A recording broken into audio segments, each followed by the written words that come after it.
Je le crois, de manière à la fois polyphonique et convergente, a été dit, y compris à l'instant même par Pierre, que je salue pour la particulière attention qu'il accorde à un territoire qui nous est cher, et plus généralement préciser néanmoins. On va accompagner, vous l'avez compris, je pense, le rapport. Je voudrais quand même préciser, et je ne le dis pas pour des raisons contextuelles, personnelles, qui seraient liées notamment au nombre d'amis ou de connaissances que l'on peut avoir au chemin de fer de la Corse. Je le dis pour des raisons stratégiques. La conviction de notre groupe, c'est que lorsqu'on évoque la question des chemins de fer, on évoque une des 4 ou 5 grandes questions de la Corse. Dans un pays qui, on le sait, connaît par ailleurs des dizaines et des dizaines de priorités. 4 ou 5 parce qu'on touche tout à la fois aux mobilités, bien sûr, au fret, c'était dit par Paul Fay, à l'aménagement du territoire, au développement économique, à l'emploi public et privé, à la mobilité de nos étudiants dans la plupart des grandes régions de l'île, à la cohésion sociale, au transfert de technologies, de techniques et à la montée en compétences d'une entreprise nationale pour nous qui aide à élever également le niveau de compétences et d'acceptabilité des grands enjeux d'un territoire, d'une société en entier. Donc c'est quand même un point qui est fondamental et que je voulais, au seuil de ce propos rapide, préciser en contextualisant donc le rapport que vous nous proposez du point de vue d'avancée. Moi, je me garderai bien de parler pour quiconque en général. C'est pour nous un enjeu qui, par-delà les questions techniques, ça a été dit ici ou là, est un enjeu de société.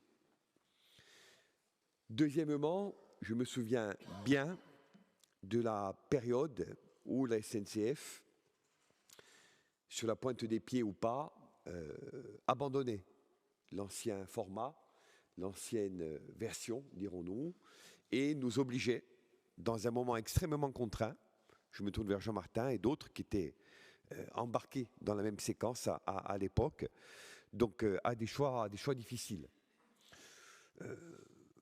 Le spectre, il faut le dire tranquillement, de la privatisation, au moins partielle, il a à l'époque occupé l'espace. J'en profite pour redire ce que notre groupe dit de manière constante, dès lors qu'il s'agit de moyens stratégiques et de moyens publics de transport interne ou externe. Aujourd'hui, comme hier, nous ne sommes pas favorables à cette idée. Et nous pensons que le contrat d'objectif tel qu'avancé, ça a été effectivement relevé par d'autres conseillers, il nous prémunit d'une perspective qui, si elle n'est pas verbalisée, il faut le dire clairement, dans le moment que nous connaissons, pourrait toutefois ne pas être abandonnée par tout le monde.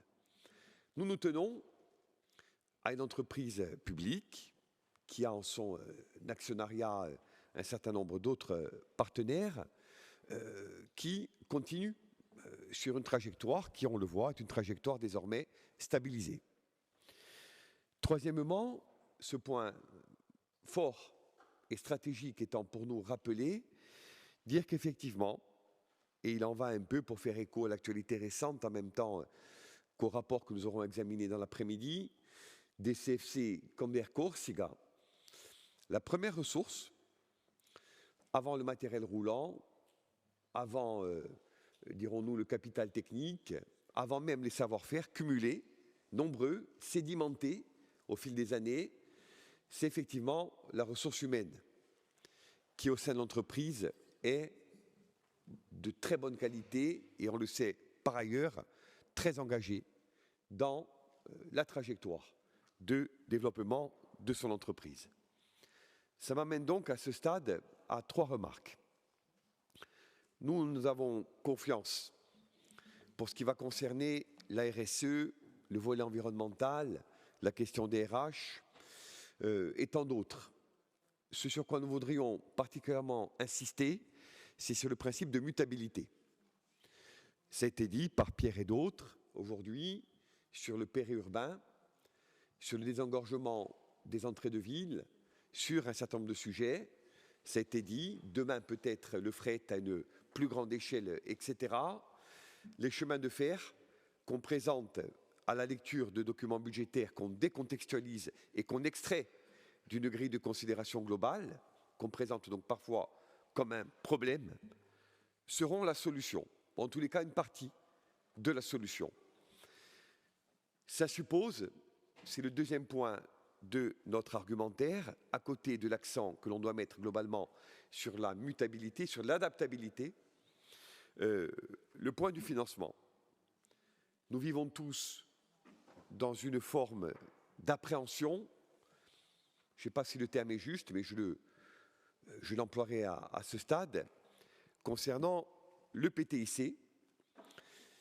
Je me souviens, et on se souvient tous, sans entrer dans le débat technico-financier de l'époque, sur l'articulation PUI-CFC. On n'était pas encore dans la forme actuelle. Quid d'une articulation PTIC-CFC d'aujourd'hui et de demain? Et pour le coup, je m'inscris dans la veine de Paul Félix.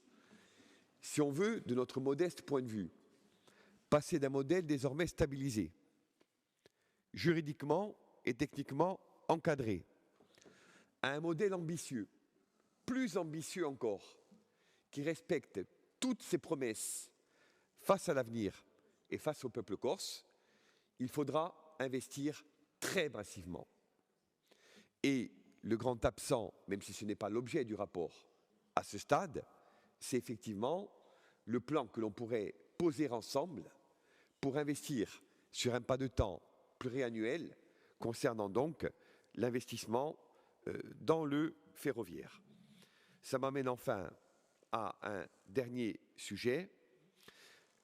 Dès lors que tout ceci est clairement posé, se posera également pour nous une question: comment entre-t-on de manière plus résolue dans cette ère d'intermodalité, y compris à la lecture de territoires qui, c'était dit par Pierre concernant le mien, entre guillemets, mais d'autres également, ne peuvent pour l'instant embrasser cette perspective dès lors qu'ils n'ont pas de réseau ferroviaire. Donc il y a aussi en complément une logique d'étude et de prospective qu'il serait peut-être bon d'activer.